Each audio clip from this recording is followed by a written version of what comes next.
Going to start this webinar. Welcome, everyone. I am Todd Bookspan, and I'm so excited to host today the first ever RizeCo webinar with none other than the founder of RizeCo, Jeremy Forcier. Hello, sir. What's up, Todd? How you doing? I'm really excited for the opportunity to be cranking, and as people come rolling in, do you have any questions you want to ask people to get the chat rolling? Yeah, man. First and foremost, I would love to know like where you guys are at. Like where are you located? Where are you located physically? Where do you live? Like what market are you in? That would be really, really fun just to see, know, etc. And then a second thing, if you know this, and it's okay if you don't know any of the things that I'm going to ask besides where you live. Okay. You should definitely know that.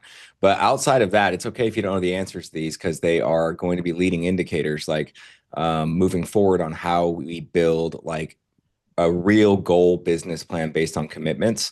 And we're really going to just focus on the commitments today. But the second thing I would love to know from all of you is do you know how many leads you have received this year? And then how many fundings you have funded year to date? I would love to know those two things. How many leads you've received this year and how many fundings you have done year to date. If you don't know that, that's okay. That's like a big part of like what getting detailed into the granular stuff is when it comes to actually business planning, goal planning. But today we're really just going to focus on the commitment side of things. All right, I think the chat's really working now, Jeremy. I think our chat wasn't rolling, but all right, let's someone type in there. Let's see. Oh, there we go. It's all coming in now. Whew. Awesome. Meridian, Idaho, fantastic. Love it. Tucson, Shrewsbury, Florida, Fair. Hey, yo, there we go. All right. So like I said, the second thing that I would love to know if you have it and you're just logging on is, do you know how many leads you've gotten this year? Like, and how many fundings you're at year to date?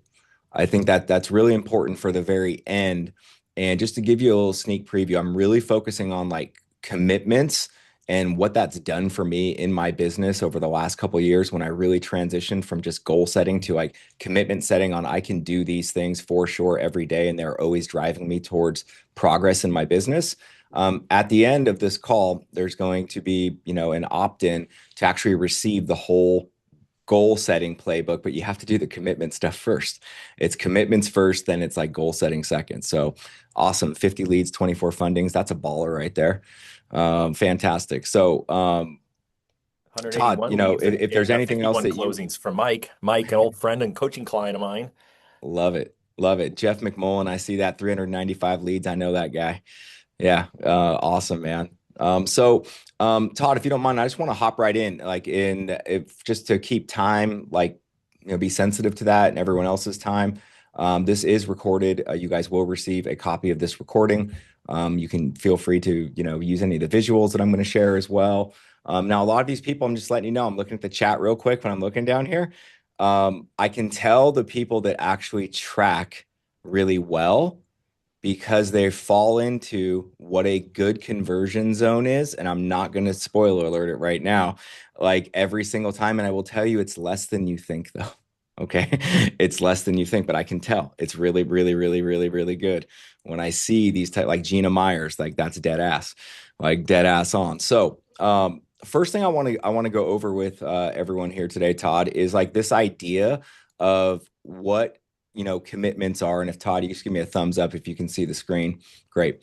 So let's just jump right into this. And this is going to sound harsh, maybe like at first, but if you really let it like land, like this could really change your entire year and the way that you look at anything moving forward. And this is what it did for me working with a private coach for the last 2 years and working on this type of commitment mindset I was really focused on. Now, the reality is, right, is that I want you to take notes on this stuff. I want you to jot down any type of thought. If you have a feeling about something, jot it down. If you want to write something in the chat, please feel free to. But I just want to challenge everyone right now that this is going to be more of a challenge than a lecture, a challenge of a thought process, a challenge of the way that we've been taught to think about what goal setting really, really is.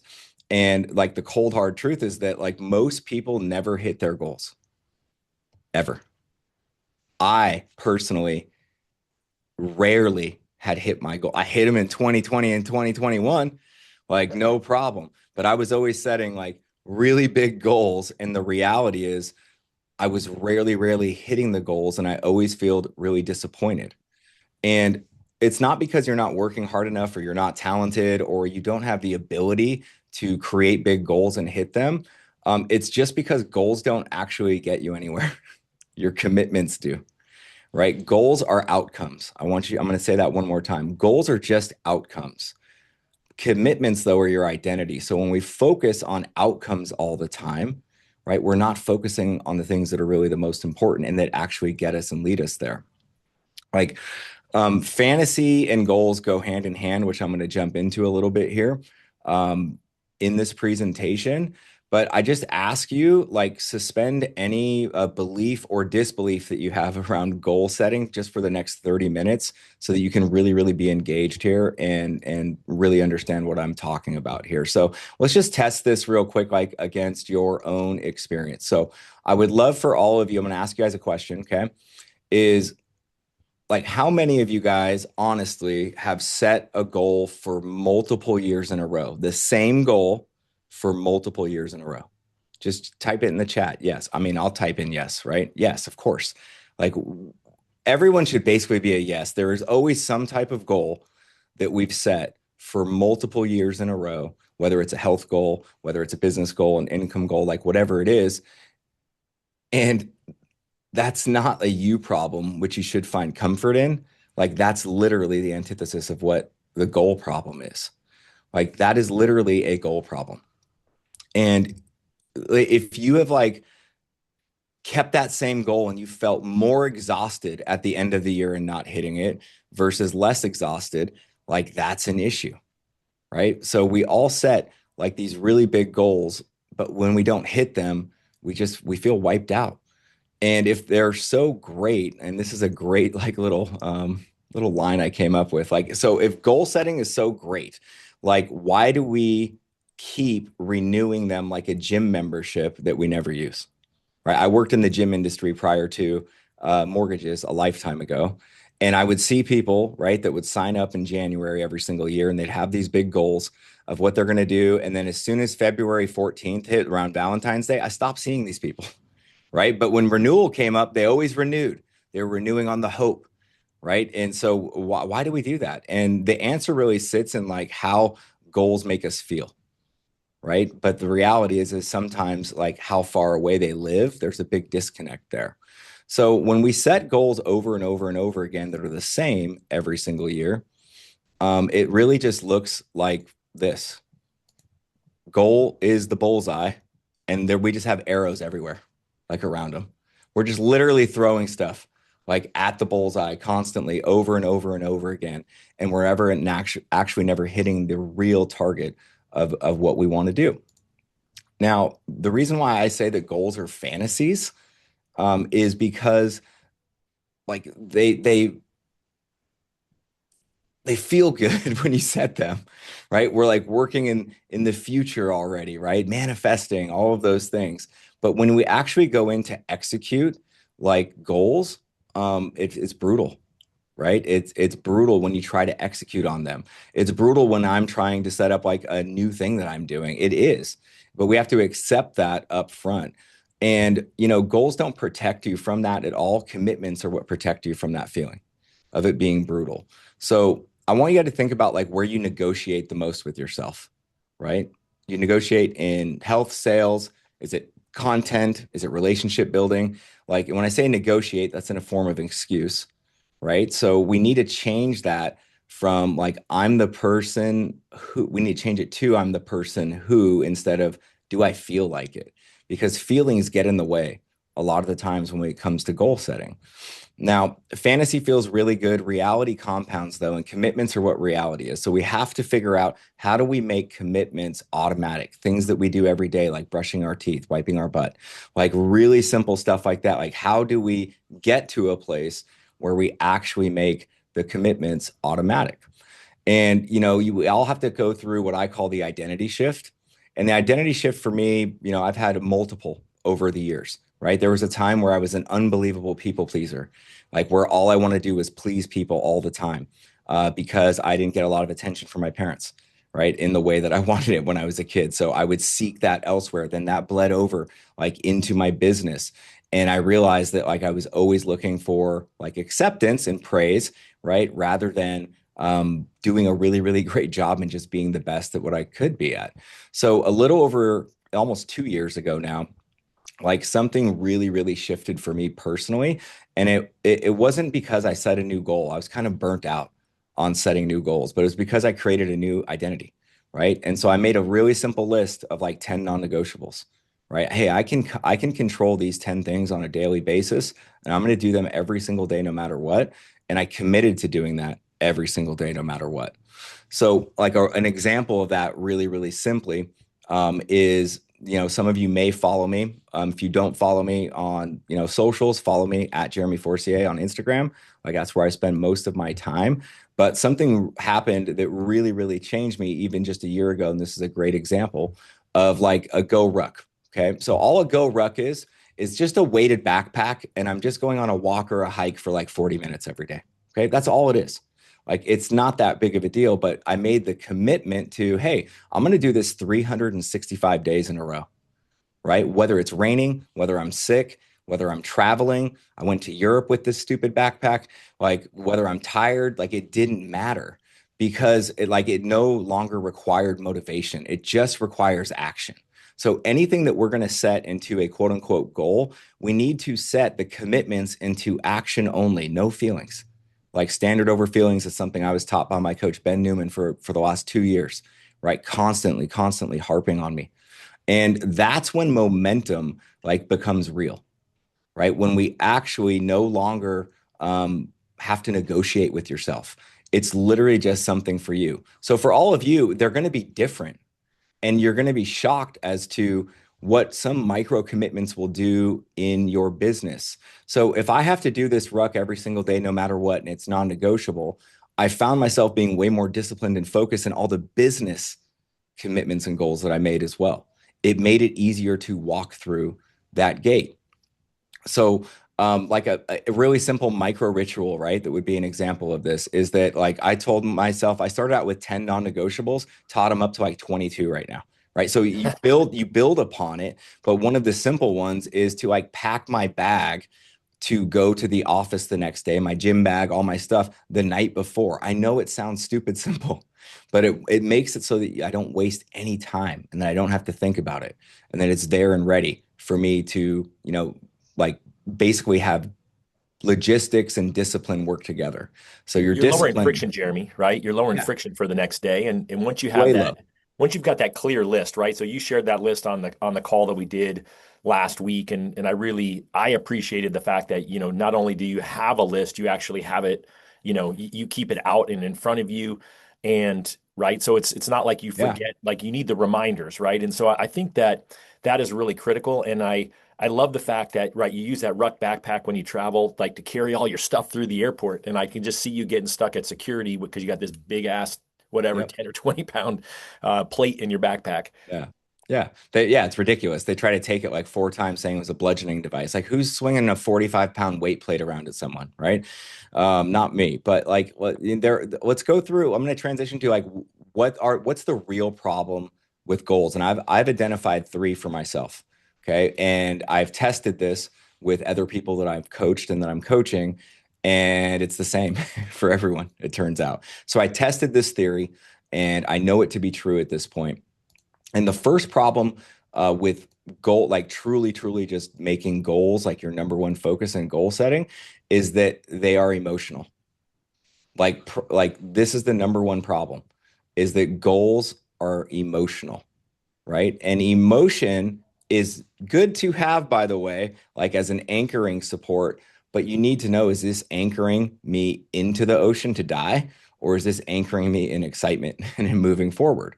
So the problem is, and why goals are emotional is that like they give us a dopamine hit, right? Like when we set them. We talked about earlier, like fantasies, it feels good. Oh, you make this big goal. I'm going to make 1 million, 2 million, 3 million, 5 million a year, whatever it may be. That feels good to say out loud. I feel good even when I say that, right? But our brain is rewarding us before we've done anything.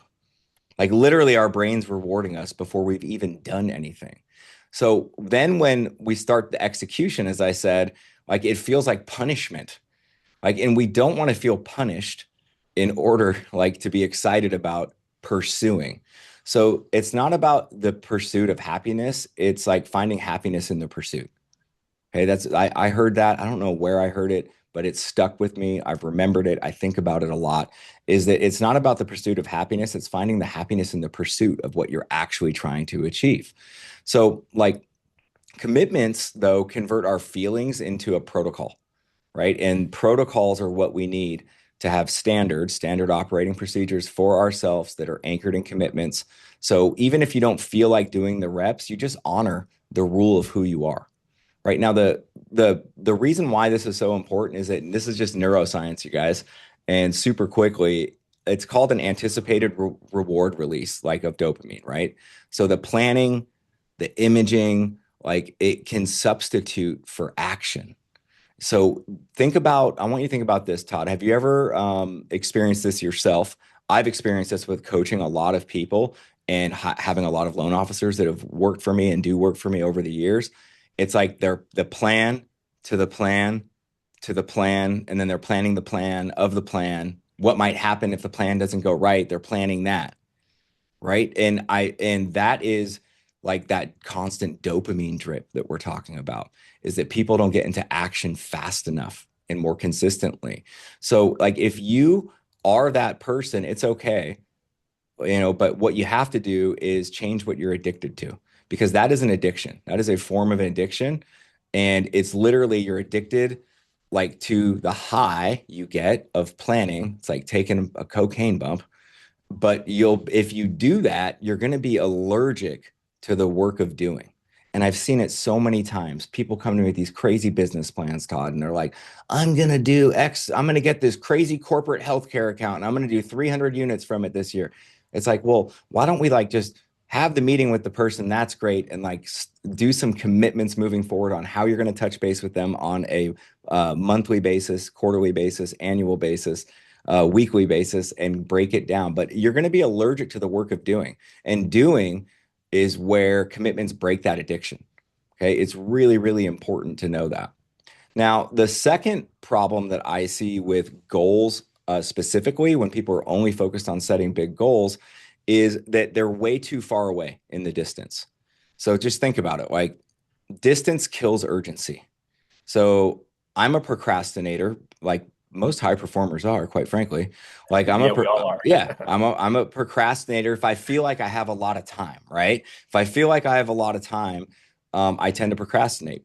That is normal, but we have to like not let the goal be so far away that we just don't get there ever, because we think that we have until the end of December next year to hit our goal. The reality is your goals start right now.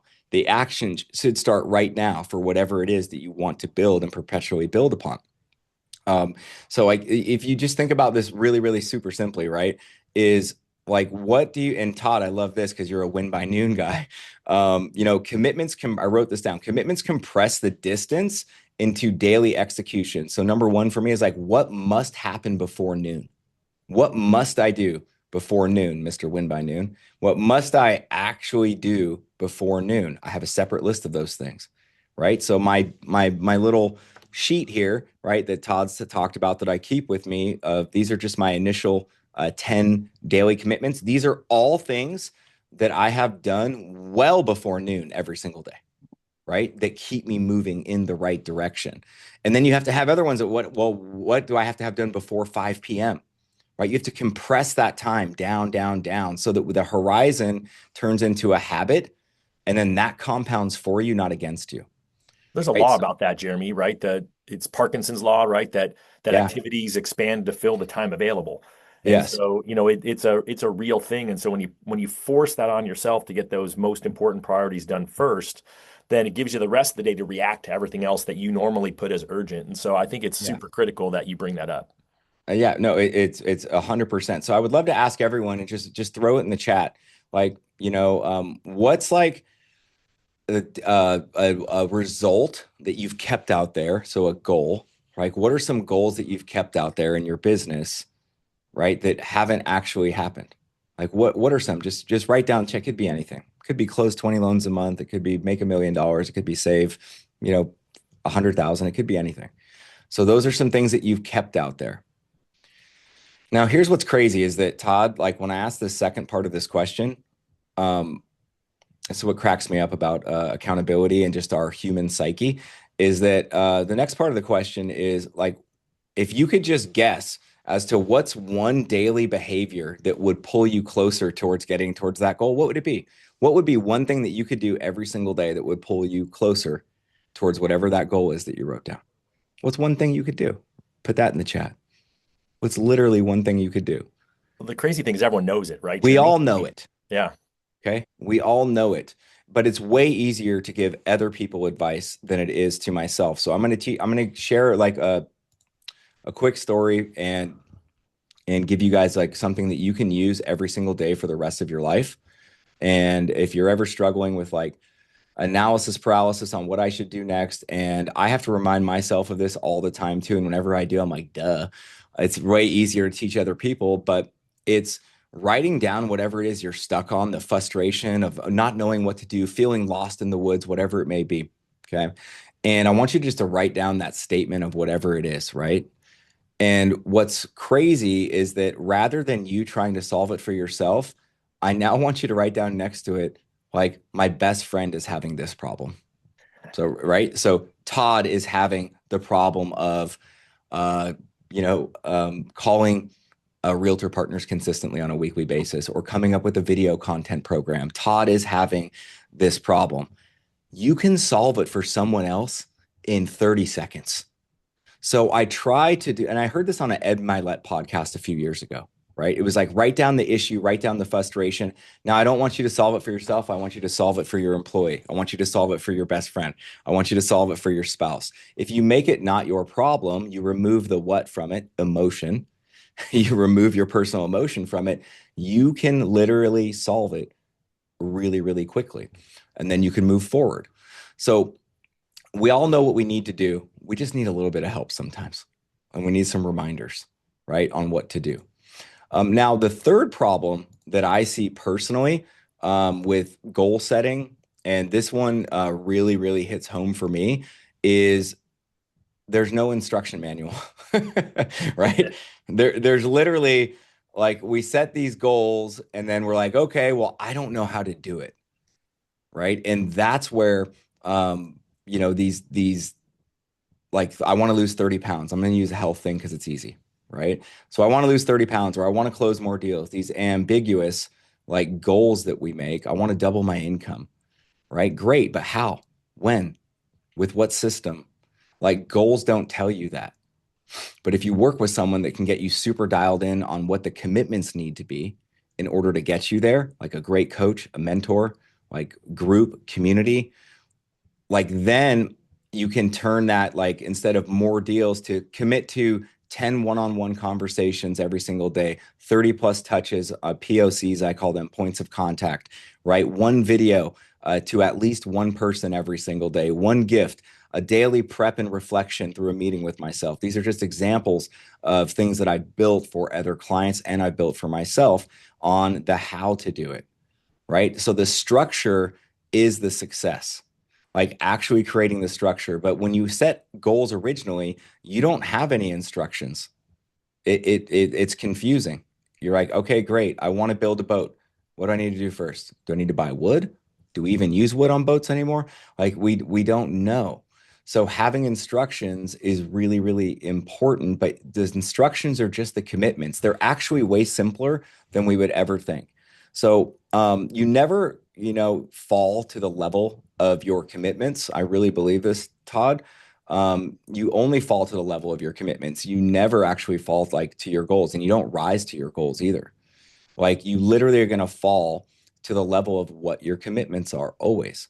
So when life gets tough, when you're tired, when things aren't going your way, which happens in our line of work like all the time, we always fall back to the lowest common denominator of what we've committed to. And guess what? If we're not committed to anything, dude, you're going to fall all the way down.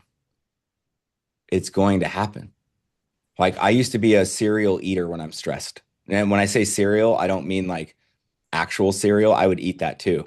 I'm talking like just massive amounts of food to fulfill my emotional stress void, right? And that was a problem that I had for a really long time. And so I would always fall because I had no commitments around food, like none. I had no discipline, no commitments around it at all. And so anytime I would get into a really tough spot, it was my willpower is what I needed like to push through it. And I didn't have a lot of willpower when we're in really tough spots. So if you have none, you're going to revert to zero every single time, right? So we have to Seems like your choose. Yeah, seems like your commitments for you, Jeremy, are a filter to make decisions, right? It's a always. filter of, hey, I woke up, I'm going to throw on my rucksack and I'm going to go walk the dog, right? I'm not just going to walk the dog, I'm going to walk the dog with my rucksack, Yeah. right? You have filters around your around your eating so that you don't have to think about it because you've already made a decision about it previously and you've been intentional and committed to it. Yeah. And what we're really talking about is like just building your own personal code, right? Mhm. Your commitments become your code, your filter. It's all the same thing. Yep. Your filter, your cold. That way, when your feelings fluctuate, your code stays fixed. That's why it compounds. It reinforces your identity over and over and over and over again of who you are and who you're becoming. Not who you were, not who you are at your worst, but who you are at your best, even when you're feeling your worst, right? So you don't need to feel ready, by the way. You literally don't ever need to feel ready. You don't need to um, like have all the answers. You don't need to be motivated. You don't need to feel inspired.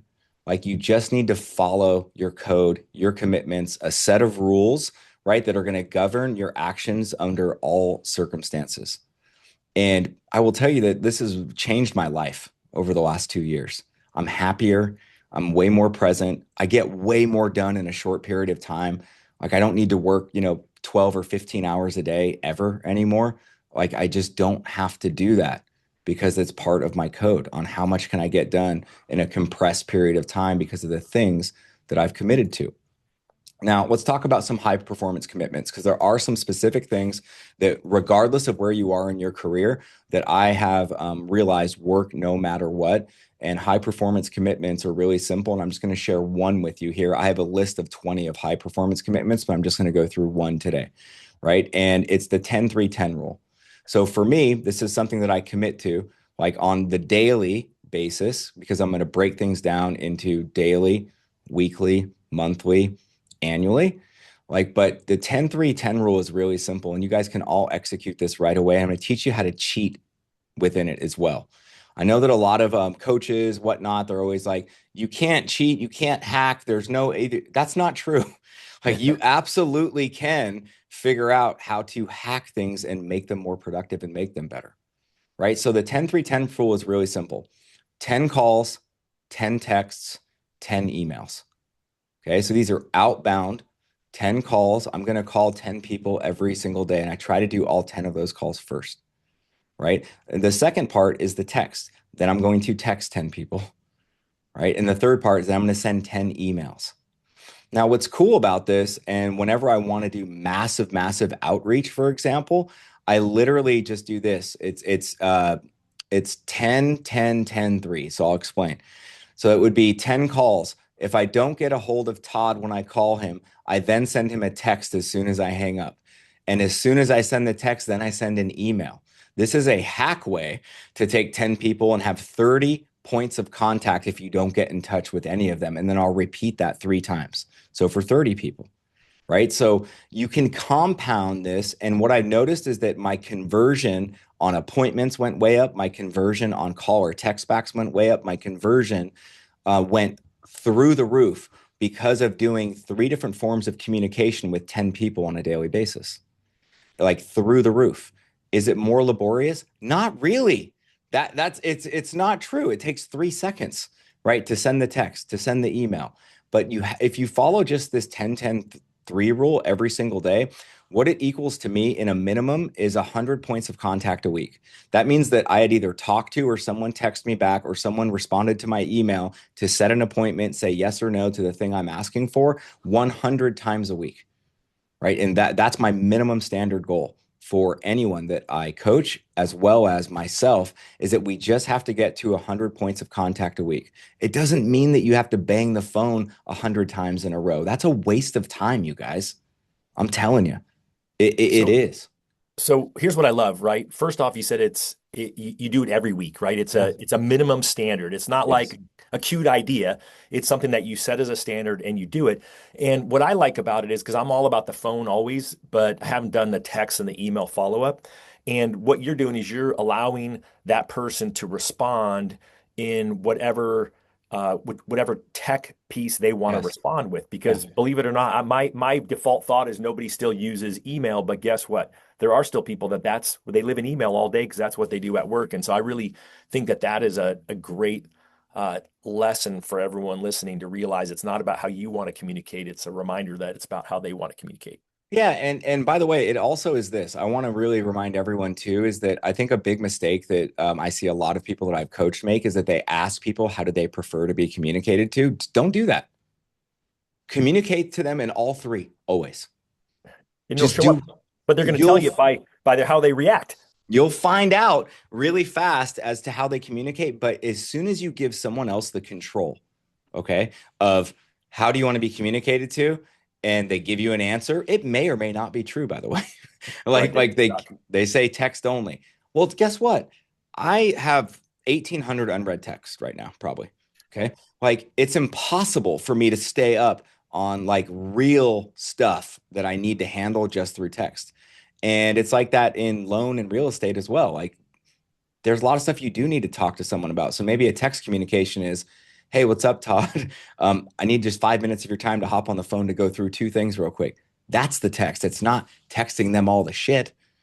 It's so we get confused sometimes in thinking that we're being high level customer service, but then we take away all control processes and systems with inside our business. And so you people will reveal how they want to be communicated to, and not all communications are created equal depending on what you're talking about. So Hey, Jeremy, can I interrupt you for one sec? Because I know you, and I know that you don't want to do a quick sales pitch. So I'm going to interrupt you and force you to real quick tell everyone, right? So RizeCo, you announced at Scriptapalooza, and there's two parts to it initially, which is your 20 clients you're going to walk through one-on-one coaching and do some masterminds with, and then build out a community. Do you mind just taking 2 moments? Because if not, I know we'll get past the call, we'll be done, and you won't have told anybody what it is that you are so passionate about and so excited to build. So can you just spend 2 minutes? I know you don't want to, but I'm going to force you to. thanks. What a dick. Okay. Yeah.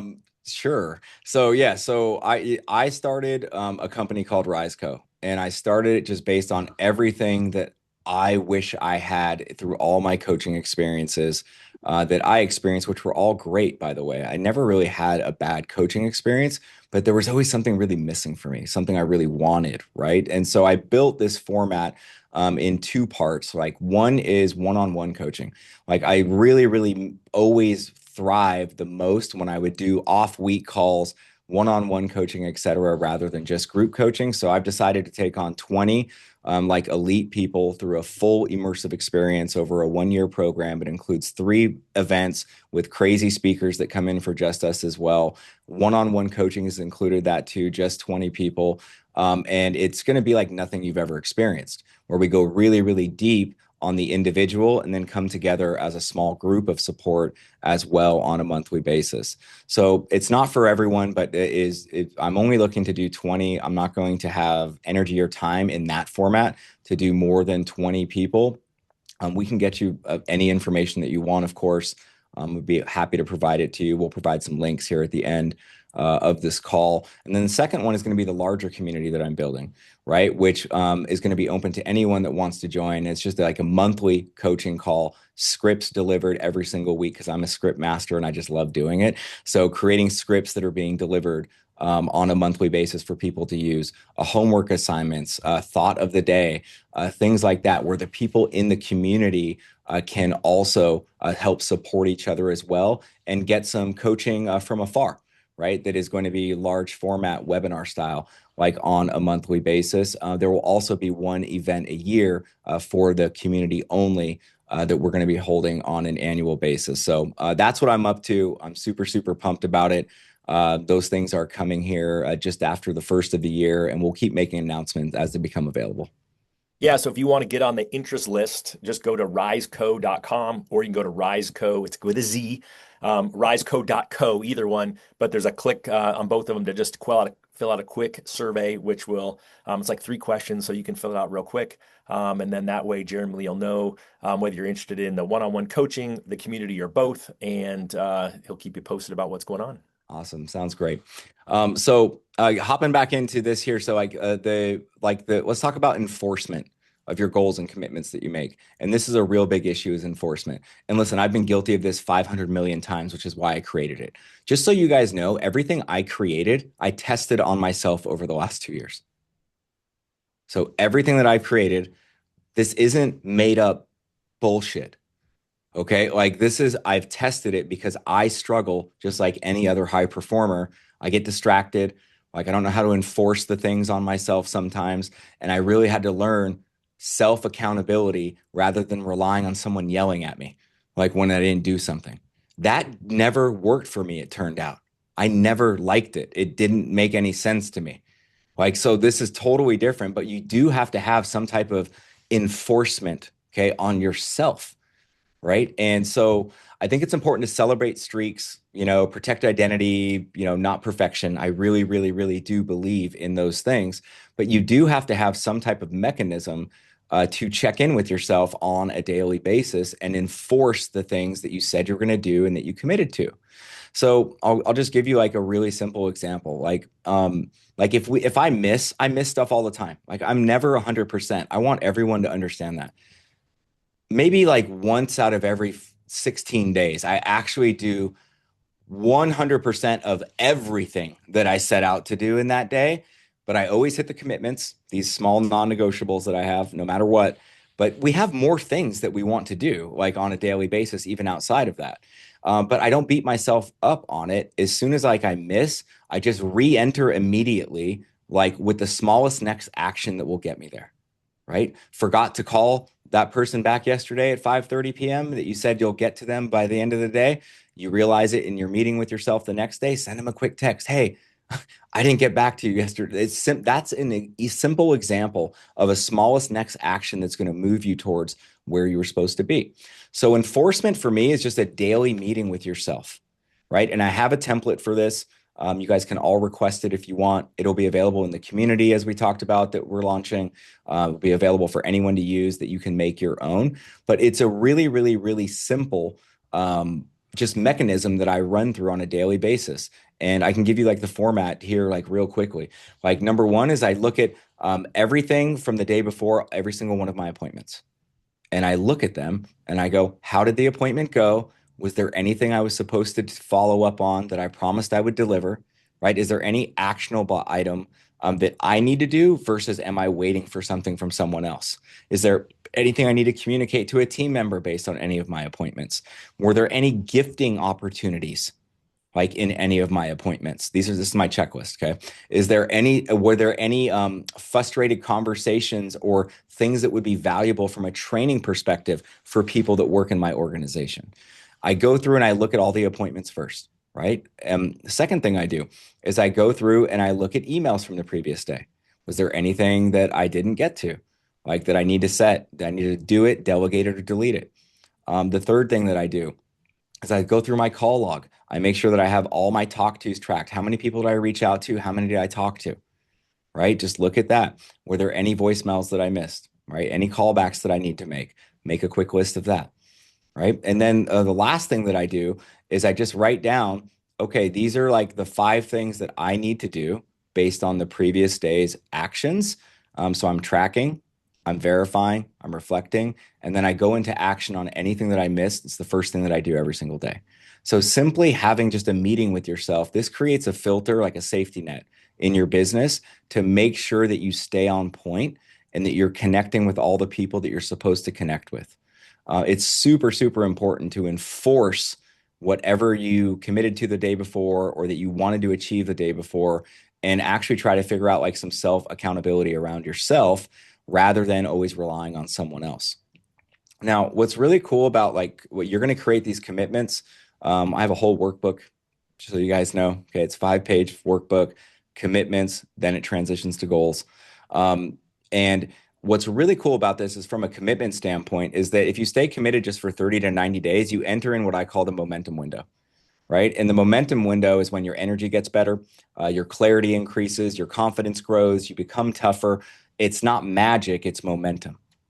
Okay. Everyone always goes, it's like magic. It just happened. No, it didn't. You were doing it, man, like every day for 30 days, for 90 days.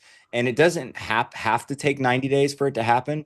If people are truly committed, I've seen people switch it on in 30 days. It can take up to 90 days, but that's the window, 30 to 90 days. Like, and encourage you to track like objective metrics, right? Objective, not subjective, but objective. So that would be like, if you're tracking your sleep, you're not going to say, I think I slept 4.5 hours last night. It's like, no, did you sleep 7 hours, 8 hours, 6 hours, whatever it may be, right? Output, connections, how many people you talk to. Make the progress visible for yourself, okay, so that you can see it. That's why health challenges, they have people take a picture of themselves every day or every week, for example. It's so that it can actually make the progress visible. And when we do that, then we can like move into, okay, great. I've built some really good habits. I've built some commitments. I'm feeling more confident. Now I can move towards bigger goals. Okay. So commitments come first on little actions, and then we can move on to bigger goals. Now, the framework here for creating this is everything I'm teaching you is simple, by the way. I have found that if anything is complicated or complex, it's almost impossible to execute unless you're Elon Musk. Okay. Like that's the only person that can like take some insane complex thing and make it easy to do. But you have to make anything that seems complicated very, very, very simple. So I'm going to give you the system, and I call this the hybrid commitment model. So it's daily commitments, right? Weekly alignment, monthly expansion, and an annual identity. And they build upon each other. Okay. So this is how you build a life that you don't need motivation for. Like this is where you stack behaviors daily, right? Calibration is weekly, right? Your stretch is monthly, and then your signature is annual. And I'm going to break down every single one of these, and we'll detail each layer with examples next. So this is the framework. I call it the hybrid commitment model. All right. So daily commitments, like these are our behaviors. So an example would be, I already gave you one earlier, my 10-3-10. So 10 one-to-one conversations, 30 touches a day, one video a day, one gift. So a gift doesn't have to be crazy expensive, by the way.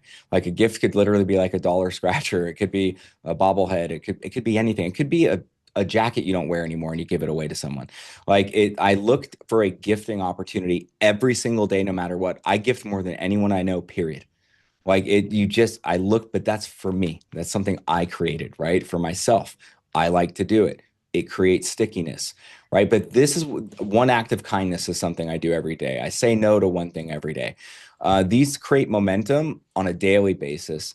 And I always want to make sure I get all of this stuff done before noon, right? This is my win by noon, basically, right? So if you do that, like the stress, like completion matters more than perfection. So stress that completion is more important, right, than actual perfection. So some of my stuff is kind of wonky sometimes because I need to get it done. I committed to getting it done. But it's not about perfection at all. It's literally just about completion that moves you towards the progress. So like I'll give you another really simple example for me. Like I'm in the infancy of working on building my own like true CRM tracking system that does all this stuff for me, but that will be available at some point in the future, hopefully within the next year. But what I love to have is like my CRM up, for example, right? So I can task myself the items that I need to do and I can click them off and I actually have like progress that I can see and accumulate in real time because evidence like fuels adherence. If you have evidence of something being successful and that you're doing it, you are going to be more committed to it personally. Okay. So making sure that you have your daily commitments super, super dialed in. Now, Weekly commitments are what I call my alignment phase, right? So weekly commitments doesn't mean that I'm doing it every single day, no matter what, but I have to have a target for what my weekly alignment is. Was I in alignment at the end of the week? Like, did I do 15 face-to-face meetings? Yes, Zoom counts. Anyone that says Zoom doesn't count is an idiot. Okay, Zoom is a face-to-face meeting. All right. Yes, FaceTime counts, Google Hangout counts. Like getting face to face with people is super, super important to me. Right. So I do a weekly recap of what are the things I said I was going to do weekly that I committed to. Like, and how did I stack up? I fall short mostly on my weekly than I do on the daily, just the things I 100% committed to, no matter what. Things can get out of alignment. Things can get out of my control sometimes. People cancel appointments, whatever it may be. But I want to have a scorecard at the end of the week that I can like assess leading indicators, like update my priorities, like schedule, new non-negotiables for the following week. And I just call it the CEO meeting, right? So I have a CEO meeting every single week with myself where I'm reflecting on how did the weekly commitments go? Did I measure up to them? Yes or no? No emotion. It's just a yes or no question. And then, like, how can I choose one small tweak each week for systems to improve via iteration, right? Not overhaul. So, Todd, I don't know if you've seen this because you've been a badass coach for a really long time too. But when someone feels like they didn't do something the right way, they want to change the whole system. It's like system overhaul, like every time. And you don't need to do that ever. These are small tweaks. Do you agree with that? No, I 100% agree, and it's not like you're spending 2 hours on this weekly CEO meeting, right? I mean, what's the typical time frame for you, and then where do you schedule it in your calendar usually? Yeah. Yeah. That for me, it's Fridays. Yeah. So I have two different times blocked out. I have Friday afternoons, which if I take off early on Fridays or I'm out of town on Fridays sometimes, then that gets deferred to Sunday. Okay. So I have two blocked out Friday and Sunday. It's 30 minutes, and it usually doesn't even take me 30 minutes, by the way, like to do. And I'm just literally reviewing the whole week, like at a glance. How did I do? How many leads did I get? Was that in alignment with my goal of how many leads I need to get to close X number of loans? Okay. Who did I not connect that I was supposed to connect last week? Like these little simple things just bring everything to the forefront of your mind of like, okay, great. Next step is it creates the next step for you. Okay. If you just take a little bit of time to do this. Now, when Todd, when I talk about like monthly commitments and I said stretch earlier, sometimes people get confused about this and they're like, oh, like, is this like a stretch goal of like your, no, no, no. It's like stretching like expansion. Okay. So like when I look at like monthly commitments, I actually look at this as like, okay, what is like maybe something that I know that's a little bit bigger, that's definitely not in my comfort zone, right? That like I want to do on a monthly basis. So for example, host one event, right? So I host one event every single month, no matter what. Like I personally host an event every single month, no matter what. It could be build one deep relationship on a monthly basis, right? Do something completely uncomfortable, right? This is where we're stretching into the person. That's what I mean by stretching.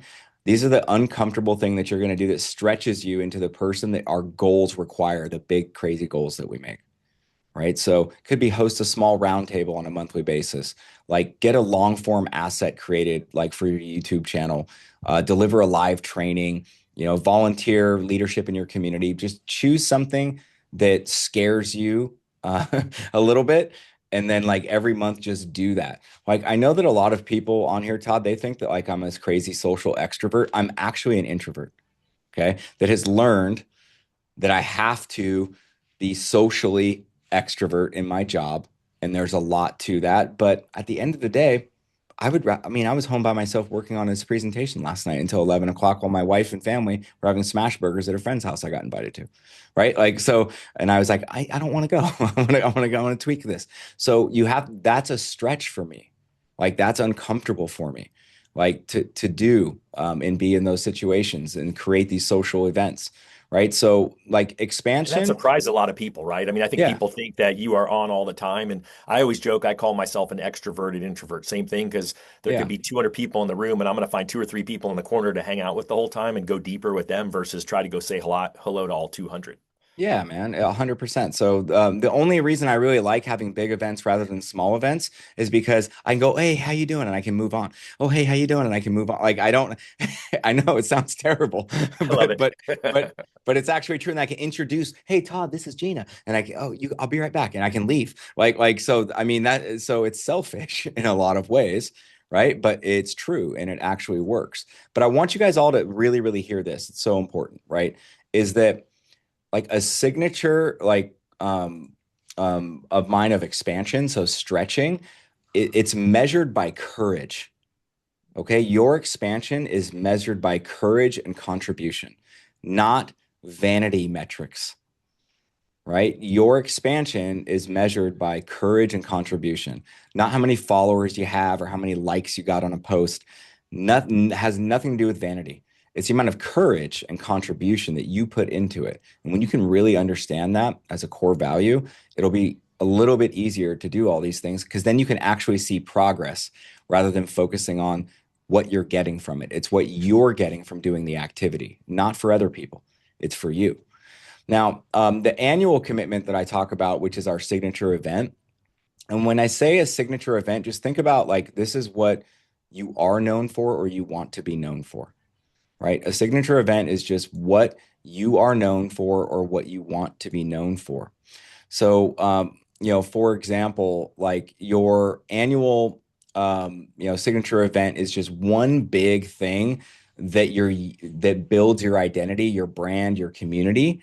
And I want you to think about that. Mike Gallagher, a guy who works for me, just did one, right? And for I think it's like the last 13 years, like he created like the toys for underprivileged kids. He created this foundation and he just has this amazing community event where people come into. That's his identity signature event that he does on an annual basis, just like once a year.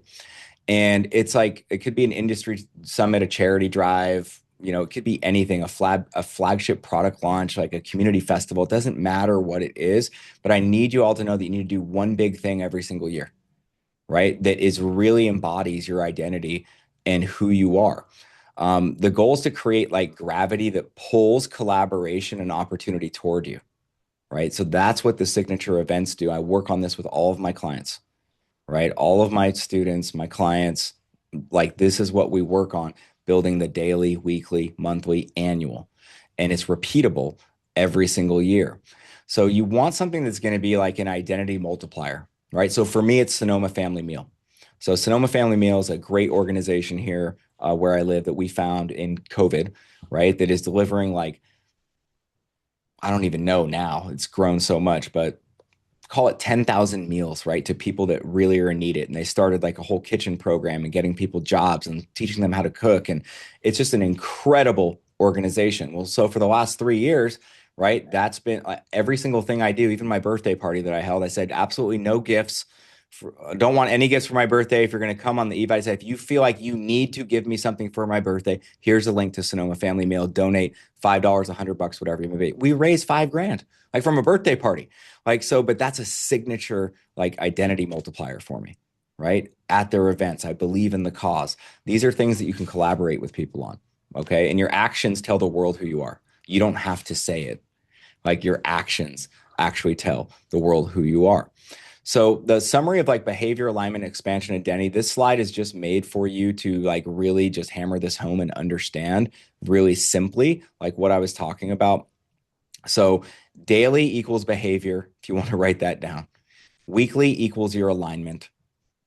The things that you do monthly equal your expansion, right? And your annual equals your identity. And I'd love to know if you guys want to throw in the chat, like which one needs your focus on? Which one do you need to focus on right away in the first quarter?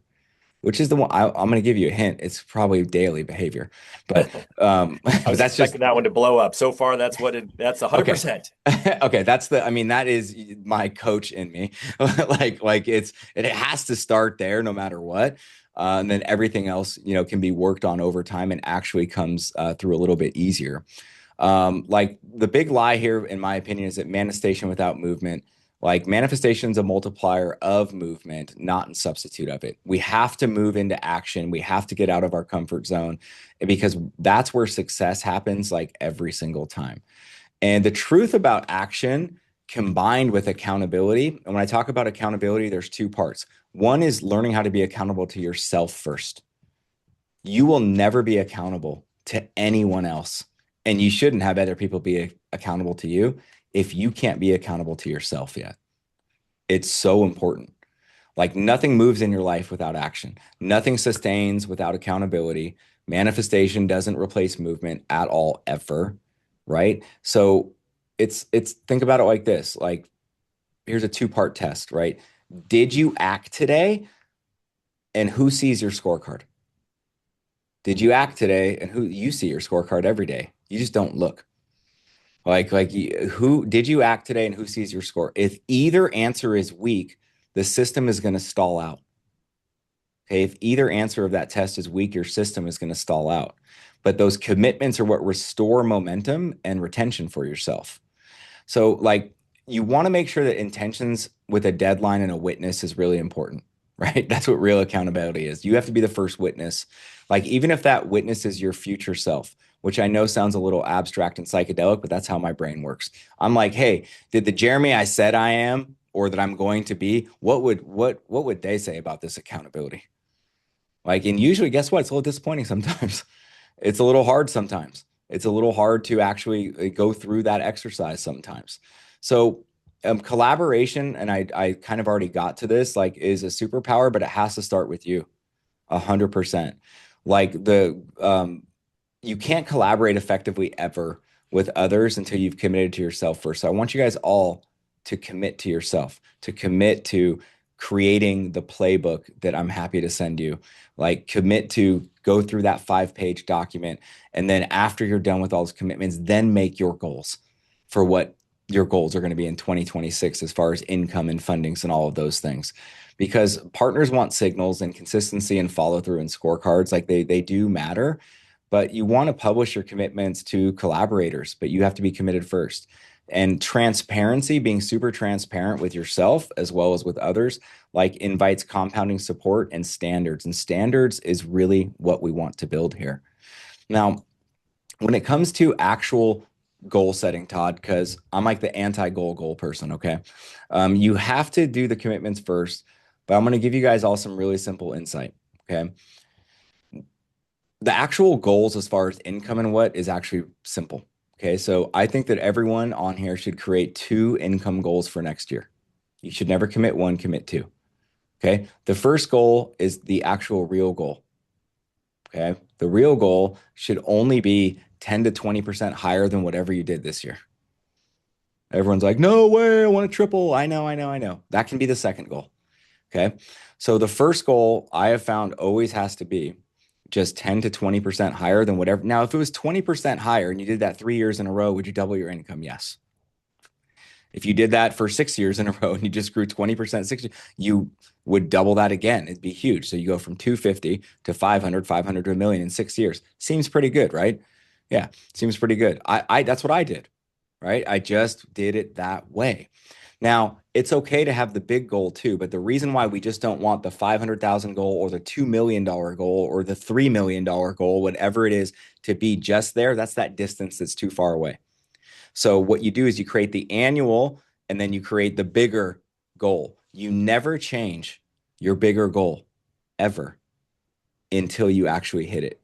I'm going to say that again. Don't ever change the big goal that you made ever until you actually hit it, right? So like I made a stupid goal reward thing for myself years ago after I lost everything, had to rebuild it, got coached. I was very blessed to be coached and found discipline and all of those things. But I said, you know what? I'm going to drive my Honda Accord until I have $1 million cash net worth. That was just a weird game that I played with myself and I never changed the goal. I had people make fun of me for 2 years after I was already making like 700,000. Like, and they were like, dude, you're hilarious. Like, well, you're still driving this? I had my coach literally I picked him up from the airport. He's like, this is your car? I'm like, yeah, dude, it's my car. Like, yeah, it's a 9-year-old Honda Accord.